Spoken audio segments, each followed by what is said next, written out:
Et il était une fois, au tout début de l'humanité, dans les temps anciens où le monde était encore jeune et pur, après que Adam et Ève eurent été expulsés du jardin d'Éden pour avoir goûté aux fruits défendus, ils vivaient désormais dans un monde marqué par le labeur et la sueur, loin de la perfection paradisiaque. Adam, le premier homme, travaillait la terre avec acharnement pour subvenir aux besoins de sa famille, tandis qu'Ève, la mère de tous les vivants, portait en elle l'espoir de la vie nouvelle. De leur union naquirent deux fils. Le premier, Caïn, un enfant robuste et déterminé, destiné à devenir cultivateur. Il apprit vite à manier la charrue, à semer les graines dans le sol fertile, à irriguer les champs sous le soleil ardent et à récolter les fruits de ses efforts, des épis de blé dorés, des légumes croquants et des fruits juteux qui nourrissaient la famille. Peu après vint Abel, le cadet, un garçon au tempérament doux et contemplatif. Contrairement à son frère aîné, Abel choisit la voie du berger. Il passait ses journées dans les vastes prairies, veillant sur ses troupeaux de moutons et de chèvres avec une tendresse infinie. Il les guidait vers les sources d'eau claire, les protégeait des loups et des dangers de la nuit et les nourrissait d'herbes fraîches.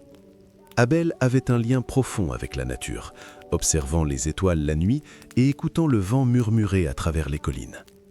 Les deux frères grandirent côte à côte, partageant les jeux d'enfance, les repas autour du feu familial et les histoires racontées par leurs parents sur le jardin perdu et la promesse divine d'une rédemption future.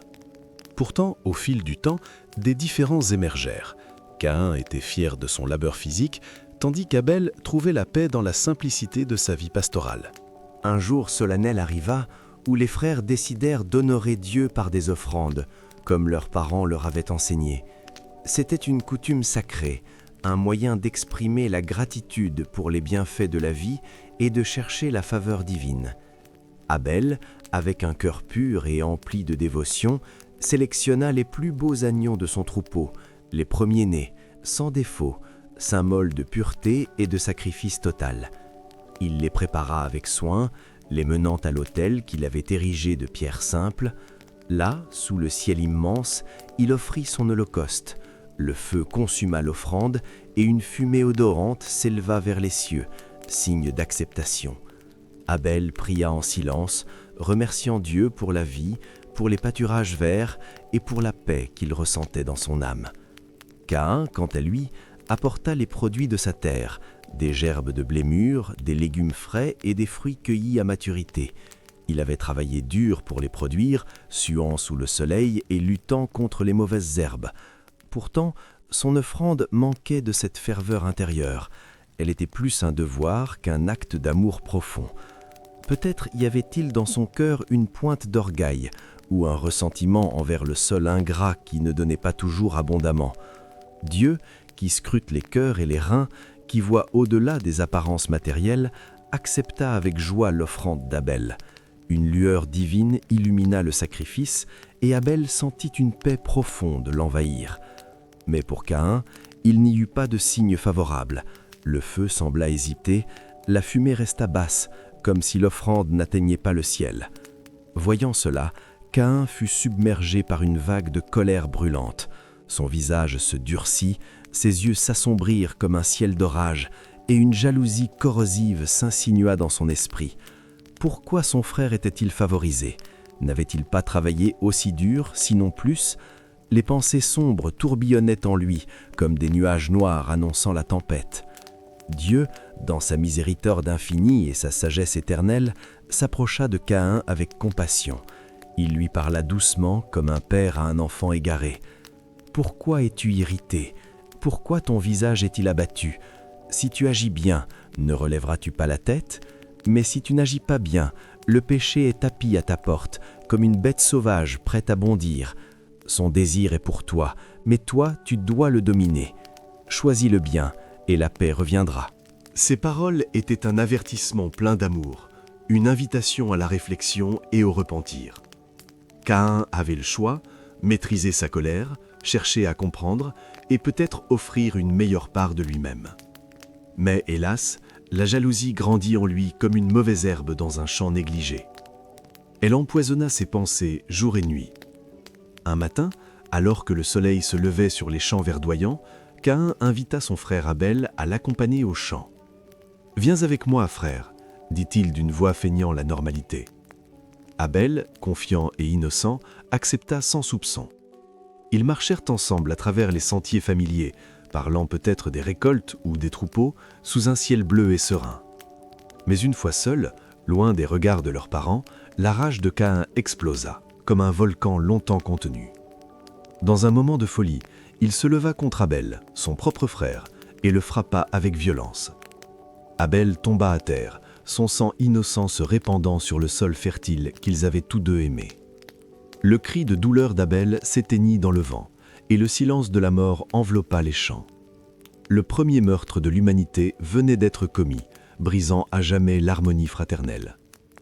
Dieu, qui voit tout et entend tout, ne tarda pas à intervenir. Il vint trouver Caïn, qui errait maintenant avec un poids écrasant sur l'âme. « Où est Abel, ton frère ?» demanda Dieu d'une voix calme mais pénétrante.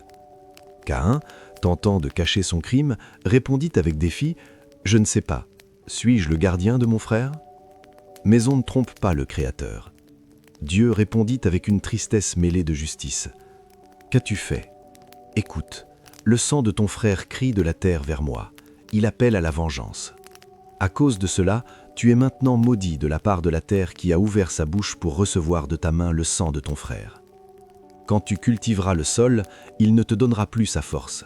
Les récoltes seront maigres, les fruits amers.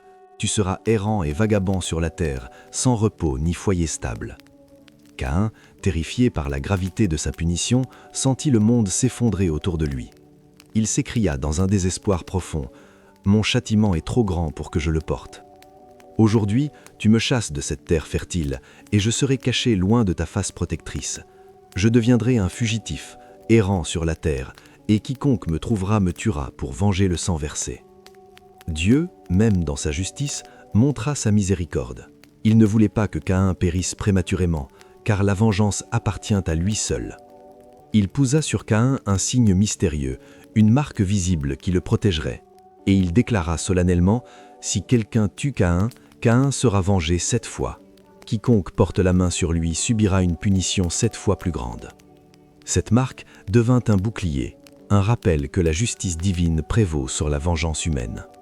Ainsi protégé, mais marqué à jamais par son crime, Caïn s'éloigna de la présence de Dieu et de sa famille. Il partit vers l'est, traversant des terres inconnues, jusqu'au pays de Nod, un lieu de nomadisme et d'exil, signifiant errance. Là, dans cette solitude, Caïn trouva une épouse parmi les descendants d'Adam et Ève, car l'humanité commençait à se multiplier. Ensemble, ils eurent un fils qu'ils nommèrent Enoch, signifiant dédié ou initié, comme un nouveau départ dans l'ombre du passé. Caïn, avec son ingéniosité de cultivateur, entreprit de bâtir une ville, la première de l'histoire humaine, qu'il appela du nom de son fils, Enoch. C'était une forteresse de pierre et de bois, un refuge contre les dangers du monde sauvage, marquant le début de la civilisation humaine. De cette lignée naquirent d'autres générations.